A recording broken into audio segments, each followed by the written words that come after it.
दसरा मेळाव्याच्या पार्श्वभूमीवर दादरमध्ये अनेक मार्गांमध्ये होणार बदल, अनेक मार्ग बंद असणार।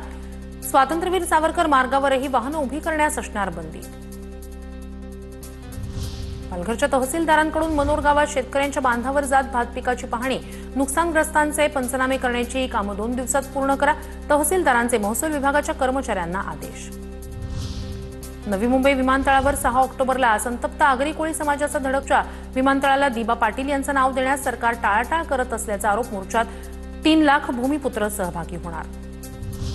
डोंबिवलीत जास्त परताव्याचा आमिष दाखवत फिनिक्स इन्व्हेस्टमेंटच्या नावाखाली 100हून अधिक गुंतवणूकदारांना गंडा, गुंतवणूकदारांची 4 ते 5 कोटी रुपयांची फसवणूक, 4 पोलिसांकडून अटक।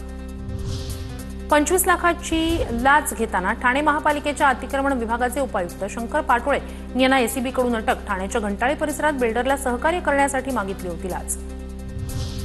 25 लाखाची लाच घेताना ठाणे महापालिकेच्या अतिक्रमण विभागाचे उपायुक्त शंकर पाटोळे यांना एसीबीकडून अटक। पुण्यात उन्हाच्या चटक्यांनी ऑक्टोबर हिटची चाहूल।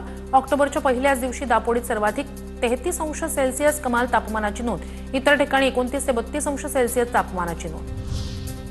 पुण्यात आतापर्यंत 9,431 वाहनांची नोंद, त्यात 814 इलेक्ट्रिक वाहनांचा समावेश। जीएसटी कपातीमुळे वाहनांच्या किमती कमी झाल्यानं 4चाकी वाहन खरेदीची संख्या वाढली। दसऱ्यापर्यंत ही खरेदी 10,000वर जाण्याची शक्यता।